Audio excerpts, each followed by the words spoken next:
धन्यवाद सर। समाज के हर प्रोग्राम में जहां तक संभव होता है मैं समय निकालने का पूरा प्रयास करता हूं। मेरी बड़ी इच्छा होती है। मैंने इस पिछड़ते हुए समाज को देखा है, मैंने बच्चों को रोते हुए देखा है, मैंने बच्चों की सिहरन को महसूस किया है जो शिक्षा की वजह से आज भी गरीबी में अपना जीवन बिता देते हैं। मैं चाहता हूं जिस समाज ने पूरी दुनिया के सामने त्याग और बलिदान की अनूठी परंपराएं स्थापित की, वो समाज आज फिर से एक अग्रणी समाज बने और वो जो नई क्रांति पैदा करे वो शिक्षा के माध्यम से होनी चाहिए। अगर चल सको तो अकेले चलना, सफलता तुम्हारे कदम चूम लेगी। अगर उग सको तो सूरज की तरह उगना, प्रखरता तुम्हारे कदम चूम लेगी। अगर जी सको तो कर्नल साहब की तरह जीना, अमरता तुम्हारे कदम चूम लेगी, अमरता का तुम्हारे कदम चूम लेगी। एकमात्र व्यक्ति पूरे समाज में आप यदि ढूंढ में लेंगे तो ऐसा नहीं मिलेगा कर्नल साहब जैसा। क्यों नहीं मिलेगा? इस क्रांति को मैं महसूस करता हूं, आप महसूस करते हो। आज जो तुम लोग संगठित और इकट्ठे हुए हो ना, उसमें उस महान इंसान की एक छोटी सी सोच थी। उन्होंने सेना में रहते हुए देखा है दर्द, उन्होंने देखा है तुम्हारे पिछड़ेपन को। होंगे तुम्हारे पास पैसे, करोड़ों होंगे, लाखों होंगे, लेकिन एक बात आंख खोल के देखना, कितने राजकीय पदों पे तुम्हारे बच्चे हैं, कितने उच्च शिक्षा में तुम्हारे बच्चे हैं, कितने बिजनेस में तुम्हारे बच्चे हैं। कुछ नहीं है। अफसोस होता है। इस अफसोस को खत्म करना है ना, तो ये छोटी छोटी चीजों पे ध्यान देना बंद करो। संकीर्ण सोच किसी समाज को बड़ा नहीं बना सकती। कोई भी कौम बड़ी बनती है वो आपसी एकता से बनती है, संगठन से बनती है, एक विजन से बनती है। और वो विजन कर्नल साहब ने दिया हमें, लेकिन मुझे लग रहा है कि कहीं ना कहीं वापस से भटक रहे हैं, वापस से वो ऊर्जा कहीं ना कहीं खो रही है। हमें उस ऊर्जा को संगठित करना है, उस ऊर्जा को तलाशना है। एक छोटी सी कहानी से अपनी बात प्रारंभ करता हूं, ध्यान से सुनिएगा। एक बड़ा बढ़िया सेठ था, उसके 3 बेटे थे। उसे लगा कि बूढ़ा हो गया हूं, लेकिन तीनों बेटों में से मेरा साम्राज्य कौन संभालेगा। तो उसने एक दिन टेस्ट करने के लिए कहा कि मैं तीर्थ यात्रा पे जा रहा हूं, पता नहीं 1 साल लगेंगे, 2 साल लगेंगे, 3 साल लगेंगे। एक काम करना, मैं तीनों को 3 गेहूं की बोरियां देके जा रहा हूं। मैं जब तक आऊं उनको सुरक्षित रखना, कुछ भी नहीं बिगड़ना चाहिए। यदि सुरक्षित रह गई तो मैं मेरे परिवार का उत्तराधिकारी तुम्हें बनाऊंगा। सबसे बड़े वाला बच्चा था, उसने दिमाग लगाया, उस गेहूं की बोरी को बेच दिया और पैसे जेब में डाल लिए। पिताजी आएंगे, नई बोरी ले दूंगा। दूसरा बच्चा बोला ये सुरक्षित रहने चाहिए। उसने एक बड़ा सा कमरा बनाया, उसमें बड़े बड़े ताले लगाए, एक चौकीदार लगाया और गेहूं उसमें रख दिए पहरेदारी में। और तीसरा सबसे छोटा बच्चा, उसने उस गेहूं की बोरी को अपने खेत में ले जाके खड्डे खुदवाकर पानी डलवा के डाल दिया। 6 महीने बाद वो गेहूं पौधे बनने लग गए। 2 साल बाद जब वो सेठ वापस आया, तीनों को बुलाया, बोला मेरे वो गेहूं के दाने लेके आओ। जब पहले वाला बोला ये पैसे हैं, मैं लेके आता हूं, लेकिन भाव इतने बढ़ चुके थे कि उन पैसों में 50 किलो भी गेहूं नहीं आएंगे। दूसरे ने जाके देखा तो पता चला गेहूं गल चुके हैं, लेकिन तीसरे ने कहा कम से कम 500 बोरियां इकट्ठी हो चुकी हैं, हमें ऐसी सोच वाले बच्चे पैदा करने हैं। प्रोडक्टिव बनो।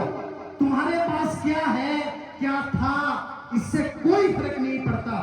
हर व्यक्ति ताकतवर होता है, लेकिन वक्त के साथ उसकी ताकत कम होती है। एक लॉयन जंगल पे राज करता है, सबको मारता है, सबको खाता है, और उसका बचा हुआ लक्कड़ भक्के खा जाते हैं। लेकिन एक दिन वही लॉयन, वही शेर अपनी ताकत खोने लग जाता है, अपनी रक्षा नहीं कर पाता है, और वही लक्कड़ भक्के जिनके लिए वो खाना छोड़ता था, वो चारों तरफ से घेर के उसको मारते हैं और वो तड़प तड़प के मरता है। मैं नहीं चाहता कि अपने समाज के जो ताकतवर लोग, जिनको घमंड है, हमारे पास पद है, हमारे पास पैसे हैं, हम ऐसे रहेंगे। कुछ नहीं, मिट्टी में मिल जाओगे। कुछ ऐसा करके जाओ, कुछ ऐसा करके जाओ कि तुम जाओ तो तुम्हारी पीढ़ियां तुम्हारी रक्षा के लिए खड़ी हो जाए। वो विजन हमें देना है। यो नारे लगाने से समाज नहीं बदलता। भीड़ इकट्ठी करने से समाज नहीं बदलता। समाज बदलता है जब एक संकल्प लिया जाता है कि हम लड़ेंगे, हम मरेंगे, जिएंगे इस विजन के लिए। मैं कहता हूं ऐसे विश्वविद्यालय स्थापित करो, ऐसे छात्रावास बनाओ, हर गांव में लाइब्रेरी बनाओ, जहां बच्चा आए ना तो उसको लगे कि मैं कुछ करके जाऊंगा। ऐसे बच्चे पैदा मत करो जो आलसी बने पड़े हैं, गांव की चौपालों में ताश पत्ती खेल रहे हैं। मुझे ऐसा समाज नहीं चाहिए। मुझे मेरा समाज बहुत आगे चाहिए, और जब समाज को आगे ले जाना है तो तुम सब जो आगे मेरे बैठे हैं ना, वर्द लोग, बिरादरी, क्योंकि तुमने देखा है अपने समाज के संघर्ष को। हम वो लोग हैं, हमारा वंश वो है जिन्होंने बड़े बड़े साम्राज्य को अपने बच्चों का बलिदान करके बचाया है। अरे अरब आक्रमणकारियों से लड़ने की किसी की ताकत नहीं थी। बोला किसको भेजे? बोला गुजरों को भेज दो, खा जाएंगे। खा गए बिना हथियारों के। वो ताकत थी तुम्हारी बिरादरी में, भूल गए? भूले बैठे हैं, आलसी बने बैठे हैं। अरे हमें हर क्षेत्र में वर्चस्व लहरा सकते हैं, गर्व होता है। क्या नाम था सर आज उनका अखबार में आ रहा था, मणिहार, क्या नाम था? माता दी जी परिहार। सैल्यूट करो और ऐसे लोगों को मंच पे सबसे ऊपर रखो, उनका सम्मान करो। ये प्राउड भरे व्यक्ति है समाज के लिए। इनसे बड़ा कुछ नहीं हो सकता, जो बिना किसी दिखावे के, बिना किसी नाम के अपनी ईमानदारी की मेहनत का एक बड़ा हिस्सा समाज के कल्याण के लिए, समाज के बच्चों के लिए देने के लिए हर समय तैयार रहते हैं। ऐसे लोगों को आगे लाने की जरूरत है। ये आगे आएंगे तो समाज का जो गरीब बच्चा है, जो पैसों की वजह से आज भी शिक्षा से वंचित है, जिसका सपना है मैं आईएएस बनूं, लेकिन आईएएस बनने के लिए बहुत कुछ चाहिए होता है, और ये तभी संभव होगा जब तुम मिलोगे। ये जब मीटिंगें होती हैं, आके खाना खा के नहीं जाना, ये तो वही चीजें होगी जो आज तक हमने किया है। हम खाना खाएंगे, बैठेंगे, एक होंगे और एक विजन लेके जाएंगे कि नारायणपुर एरिया में एक सेशन हुआ था, नारायणपुर एरिया में एक सम्मेलन हुआ था। उस सम्मेलन के 3 साल के भीतर उस एरिया की तकदीर बदल गई, दिशा बदल गई। वहां से निकलने वाली प्रतिभाएं हर जगह परचम लहरा रही है। यदि तुम ये संकल्प ले पाए तो तुम्हें नारायणपुर होने का गर्व करना चाहिए, नहीं तो मत करना। मैं बोल के जा रहा हूं, मत करना। मैं शेखावाटी से बिलोंग करता हूं, चल के आया हूं, इसलिए आया कि तुम पैसे वाले हो, दिल्ली राजधानी के नजदीक निवास करते हो, और फिर तुम्हारे बच्चे यदि शिक्षा में परचम नहीं ला रहे हैं तो लानत है। याद रखना अपने ऊपर, अपने पूरे सिस्टम पे लानत है, अपनी राजनीति पे लानत है यदि हम ऐसा नहीं कर पाए। खरी बोलता हूं क्योंकि ना तो मुझे पद चाहिए, भगवान ने बहुत कुछ दिया है। झोंपड़ी से निकला बच्चा हूं, 2 वक्त भरपेट भोजन भी नहीं मिलता था, लेकिन मुझे पता है कि मैंने से सब कुछ अर्जित किया है, और आज लाखों बच्चों की दुआएं मिलती है। उन दुआओं से आगे बढ़ा हूं, किसी के आशीर्वाद से आगे नहीं बढ़ा। तो दुआएं अगर तुम्हें एकत्रित करनी है अपने समाज की आने वाली पीढ़ियों की, तो उन्हें सपने दिखाओ, और सपने दिखाने से काम नहीं चलता साहब। जब तुम यहां आए ना, आज देवनारायण जी का मंदिर बना है, बहुत गजब का विजन है, क्योंकि भगवान आपको एकता का पाठ पढ़ाते हैं और देवनारायण जी ने किया है। अब यहां पे इतना बड़ा छात्रावास स्थापित कर जाओ कि नारायणपुर की छोटी छोटी प्रतिभाएं सपना भी देखें, यहां से आईएएस आरएएस की ट्रेनिंग भी लेके जाएं, यहां पे उनको सब सुविधाएं मिले।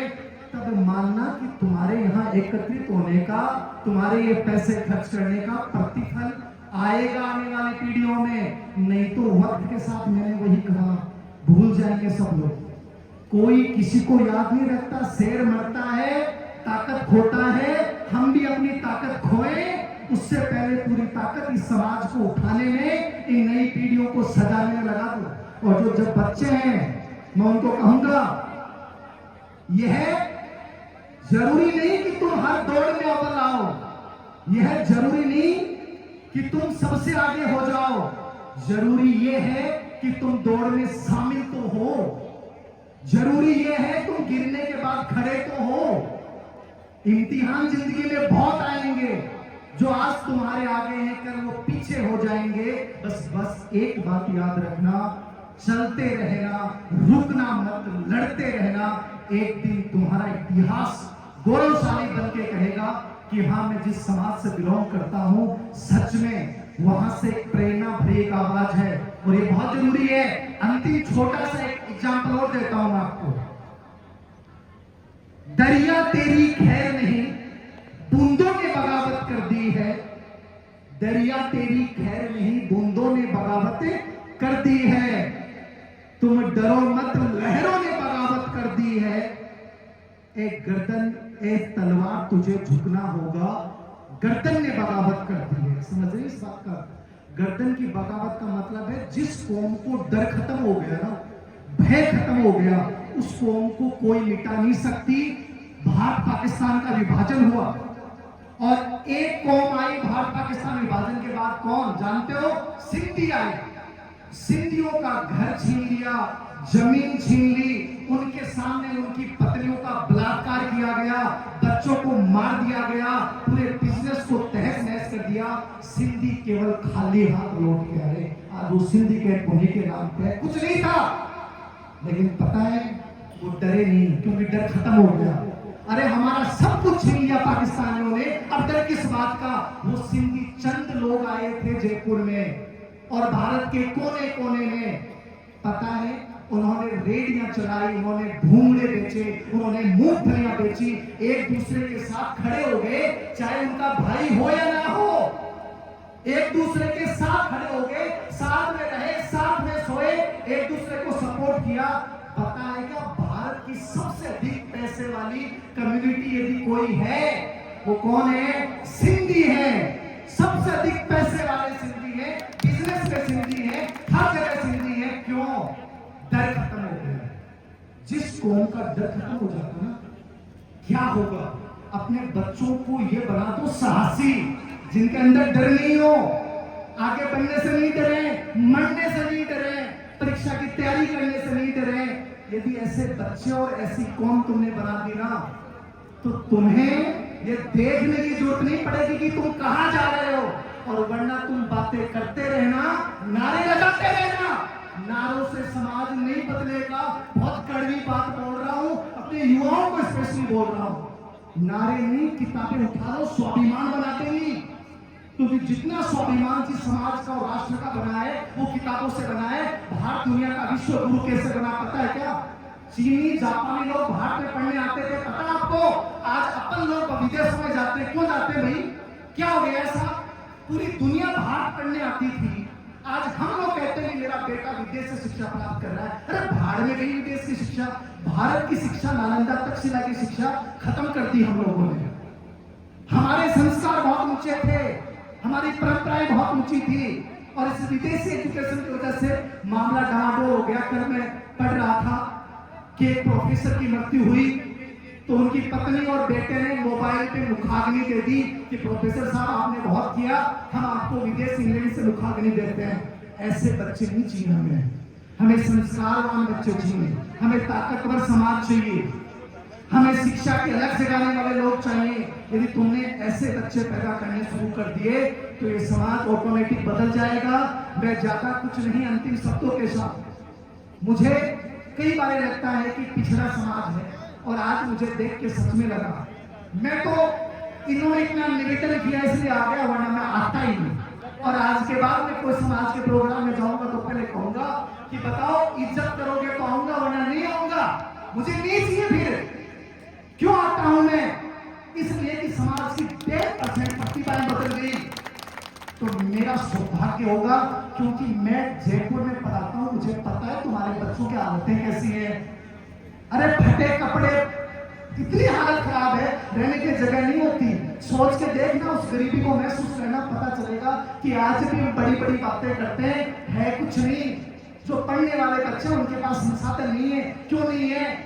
दिखावेबाजी की जिंदगी जी रहे हैं, नशाखोरी की जिंदगी जी रहे हैं, दहेज की जिंदगी जी रहे हैं। नहीं चाहिए मुझे दहेज, नहीं चाहिए मुझे नशा, नहीं चाहिए मुझे झूठी परंपराएं। मुझे केवल मेरे वो बच्चे चाहिए जो गरीब हैं, पढ़ने का हक रखते हैं, उनको आगे बढ़ाने वाले लोग यदि मेरे साथ हैं तो वो लोग चाहिए। मुझे ये झूठी तकियानोशी परंपराएं नहीं चाहिए।